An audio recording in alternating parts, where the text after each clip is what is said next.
Welcome back to the ED Show on MSNBC. Are the cultural wars over? In his farewell address to focus on the family, James Dobson, who founded the Family Research Council back in 1981 to push socially conservative causes on Capitol Hill, declared defeat. The battles that we fought in the 80s now, we were victorious in many of those conflicts with the culture, trying to defend righteousness, trying to defend the unborn child, trying to preserve the dignity of the family and the definition of marriage. And now we are absolutely awash in evil. Humanly speaking, we can say that we have lost all those battles. With major decisions on same-sex marriage in several states this month, are social conservatives waving the white flag or retrenching for the next big battle? Joining me now, Rev Barry Lynn, Executive Director of Americans United for Separation of Church and State. Reverend, great to have you on tonight. Is it over, or is this just a ploy by the conservatives to say it's over so nobody will pay attention to them?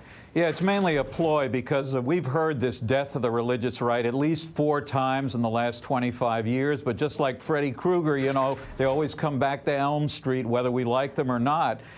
Certainly, James Dobson knows he lost some big battles in the last decade, and I'm out there every day trying to make sure they lose more battles in the years to come. But he also is a man with a mound of money, no new ideas, and he and others on the religious right are going to come back to the same well.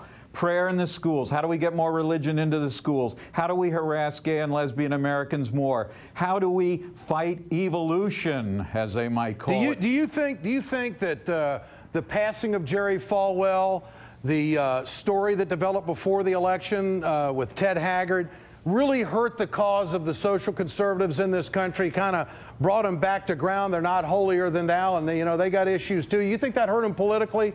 I think it hurt them very briefly, and maybe hurt them a little bit in the 2006 election. But I think that we make a huge mistake if we believe that they are gone in any significant way. Dobson's organization in the last IRS reporting year took in $145 million for Focus on the Family. His political action committee added another $10 million to that. These people are just absolutely awash with funds that come from people who believe that the culture wars are not over, even if they, in fact, listen to Dobson say that about what is possible on the human level. They say, well, God still has a plan, and it is the same plan that Jerry Falwell had back in the 1970s. So, Reverend anti-gay, anti-abortion. Reverend Lynn, is the challenge now for liberals in this country to prove that they're not godless? Is this a window of opportunity right now? What do you think? I don't think we got to prove anything. Many of us are spiritual people, and we're proud to say that. I think this administration has to be very careful, though, that it doesn't play the religion card too often, because, frankly, President Obama has not, for example, changed the George Bush rules on allowing discriminatory hiring in faith-based organizations that gets tax dollars. 2/3 of the American people said it was wrong in the last administration. This administration has got to work on that. They have lost the religious right. They lost them long before he even took office. They hate Barack Obama's policies on stem cell. They're never going to get them back. I think it's important that this administration do what President Obama has said several times.